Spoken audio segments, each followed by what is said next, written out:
Today I'm going to be walking you through my Ryzen 5 PC build featuring the 1600X CPU from AMD, which will be available to purchase in just under a week on April 11th, 2017.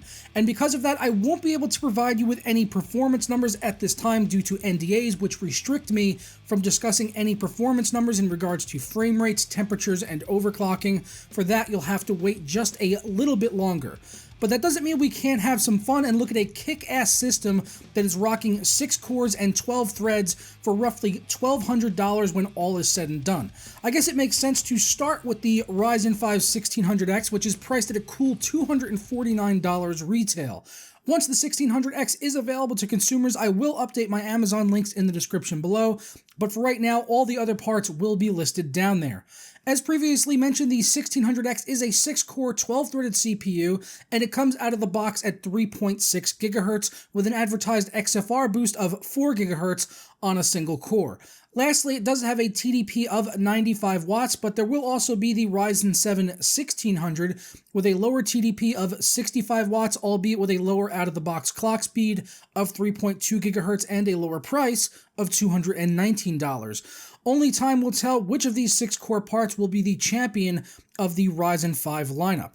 I opted to actually use the AMD Wraith Max cooler here, which has some slick RGB lighting on it. I like the idea of using this here not only because it's a gorgeous looking cooler, but it also helps keep the cost down. Not having to factor in the cost of a CPU cooler is very nice when you're trying to stay within a budget. For the motherboard here, we have the MSI B350 Tomahawk, which seems to be an excellent price to performance proposition.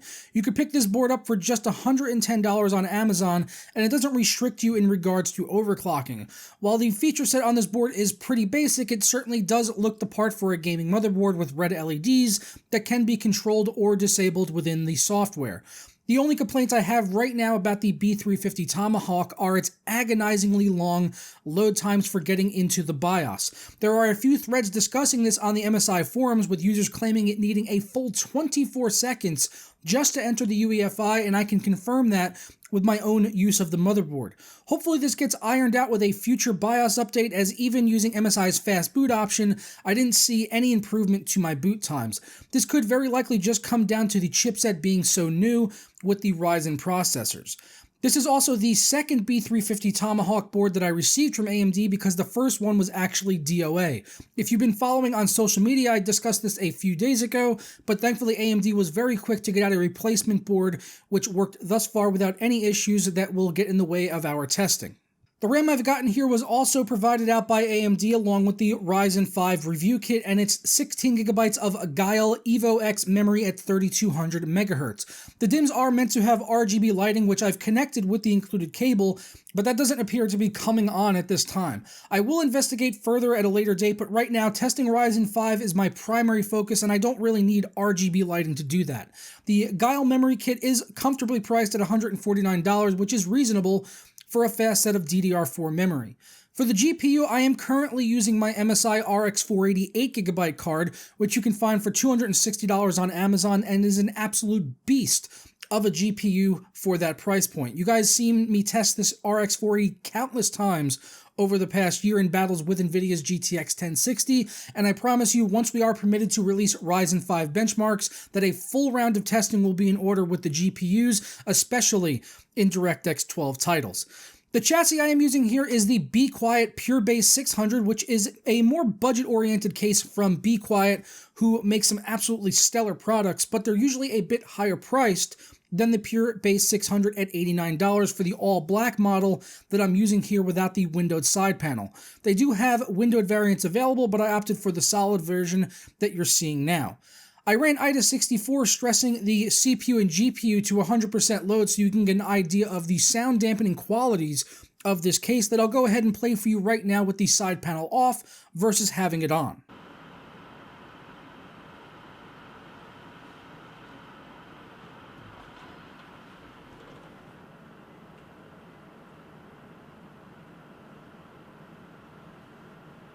Because this is a lower tier enclosure from Be Quiet, it's missing things like rubber grommeted cutouts to assist with the cable management, but with a few zip ties, I was able to keep everything very tidy on the backside of the case, although we do have a small spaghetti monster just hanging out down in the basement from our semi-modular PSU, which is the Be Quiet Straight Power 10 600-watt PSU, rated at 80 plus gold, and it is only $99. Lastly, for the storage in here, I'm using a single SSD right now with the SanDisk 960GB Ultra 2, which many of you likely saw me get the other day in my Ryzen 5 vlog and unboxing video.